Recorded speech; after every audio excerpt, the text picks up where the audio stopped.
Hey guys, it's Venom here with a deck profile. I'm here to deck profile one of the newer decks of this format, Atlanteans.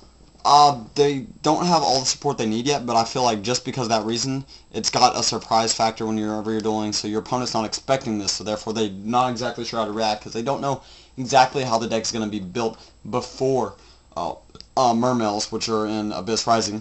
Of course, since I don't have the Mermails in here yet, I probably will add them in the future, but as of right now, this build is working actually fairly decently in this format.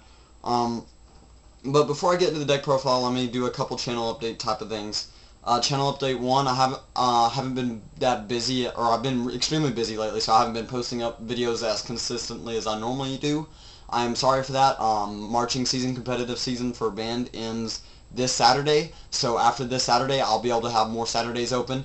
After this Saturday, the next Saturday is when we're starting up locals, so we're going to be doing Saturday locals every single Saturday consistently as long as people show up to our locals, because our town's not very big in Yu-Gi-Oh! Wise, at least. We're big on Magic and Vanguard and other card games. But anyways, so I'm going to go ahead and get you into Atlanteans.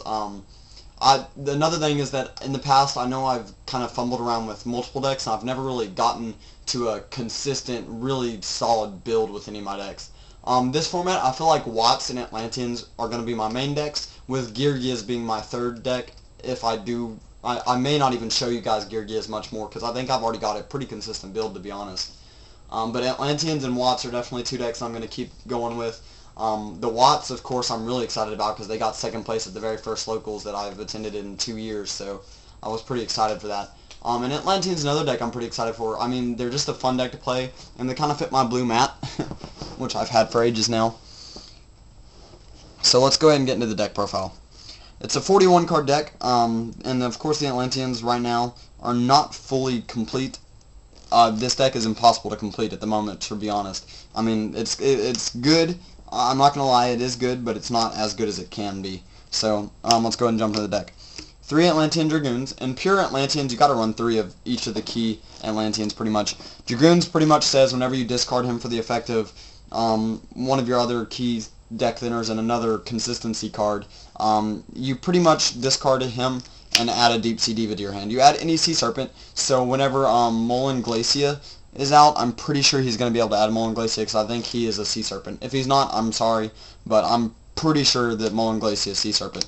So he'll be able to add Mullen Glacia, and then you can tech in that one Mullen Glacia, add it turn 1, and have it consistently ready to drop. And with your graveyard control with a water deck, it's because you got salvage, you've got more, or you've got salvage, you've got pot of avarice, you've got different things like that. You know, you can just keep your graveyard consistent size, so you can definitely be able to pull out that Mullen Glacia easily. So whenever he comes out in Abyss Rising, I'm pretty sure he'll be searchable by Dragoons. So you got 3 Dragoons to search whatever you need, and allow your marksmen to attack directly. Well, any of your Atlanteans to attack directly. Then you've got 3 Atlantean marksmen. His primary effect is whenever he deals damage to your opponent, you get to special summon 1 level 4 lower Atlantean Sea Serpent type monster, other than himself, obviously. And then his other effect is he gets to pop 1 face down card whenever he's sent to the graveyard for the effect of a water monster. This is really good, and since he's level 3, whenever you rank 3 exceed for something like Leviair, you can discard him and pop a set card with Leviair. So not only are you getting to pop a card, but you're also making Leviair 2500, so I mean, it's just a really good combo. So you kind of got to run 3 of that too. I run 3 Atlantean Heavy Infantry. He's the one that destroys face-up cards on the field whenever he's sent to the graveyard. And he's got a really interesting ability, and he creates easy OTKs with Deep Sea Diva and Gen X Ally Birdman. What he does is he allows you to pretty much just normal summon 1 extra time per turn, 1 Sea Serpent type monster that's level 4 or lower, I think. Yeah. 1 level 4 lower Sea Serpent type monsters. You get to normal summon 1 extra time. So that's a really good effect, guys. Next card I'm about to show you, most people only run 1, but I decided to run 2, mainly for consistency issues, in case I have him in hand and he's just dead in hand. You know, I'm just going to get rid of him somehow from my hand. 2 Atlantean attack squads. I want at least 1 in deck at all times, because along with Atlantean Marksman, you want him in deck for Atlantean Marksman. He becomes a 2200 beater automatically whenever you special summon him through Marksman's effect. And generally, if you've got Dragoons and Marksman on board, you're going to be dishing out a lot of damage. And then also, you're going to go into a Leviair and blowing up a back row, making a 25. You know, it's just such good plays. Now, Atlanteans don't have the Mermail engines yet, so it runs the Synchro type of engine, a Synchro or Exceed. It can be used both ways. You've got triple Deep Sea Diva. This gives you access to Gungnir. It gives you access to other good synchros, but Gungnir being the biggest access card that it gives you. It gives you access to a 2-card OTK. If you've got this and GenXI Birdman in your hand and your opponent's got nothing on their field and you're going first, and they went first, as long as they don't have Gores or Battle Fader or Swift Scarecrow or something like that, you won the game. Because I'll show you the OTK here in a minute. So I'm just going to go ahead and hold that down here. Then I run 2 Genix... Oh, and by the way, Deep Sea Diva just makes this deck so broken. Didn't really say that, but 2 Genix Undines and 2 Genix Controllers. This is the secondary engine for the deck. Until Mermails come out, I'm definitely running this engine. I actually really like this engine.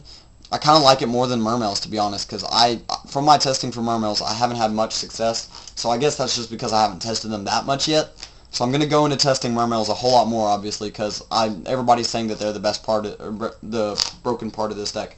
But I actually feel like this deck is pretty darn good right now.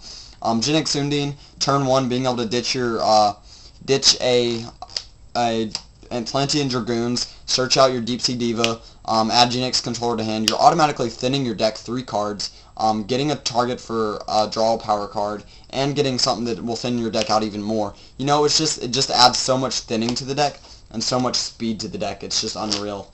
1 GenXI Birdman. I'm kind of wanting to fit in a second one, but I don't have a second one yet. Because it creates an OTK with Deep Sea Diva, which I'll show you that later, so I'll hold him off to the side also. This deck has really big problems with having Atlanteans just stuck in hand where you don't want to summon them because it'd just be a waste of a summon and they're just going to die. So you play this dude. Abyss Soldier, you discard 1 water monster from your hand to the graveyard to return 1 card on the field to your opponent's hand, or to its owner's hand. So you discard a Dragoons, send back their monster, or their spell traps, you know, just do stuff. It adds consistency to the deck in a way. And I only run 1 of it. Once Mermails come out, I'm definitely not going to run any more. And if anything, I'm going to replace him with another Genix Undine, possibly. So, for hand traps, you run 1 Gores and 2 Tragodias. You run very little traps, so Gores is just fine. And then Tragodia is just amazing in this deck, because sometimes you just want to leave those Atlanteans out, and if they do attack over them, hey, just pop out a Tragodia. And with how much hand advantage this deck creates, Tragodia is going to be big at all times. For the spells, I run triple Moray of Greed. This is pretty much just to get rid of like hands that are ugly, such as double Atlantean attack squad. Got to get rid of those type of hands and draw 3 new cards. It's a pretty big draw power in my opinion, so I like it.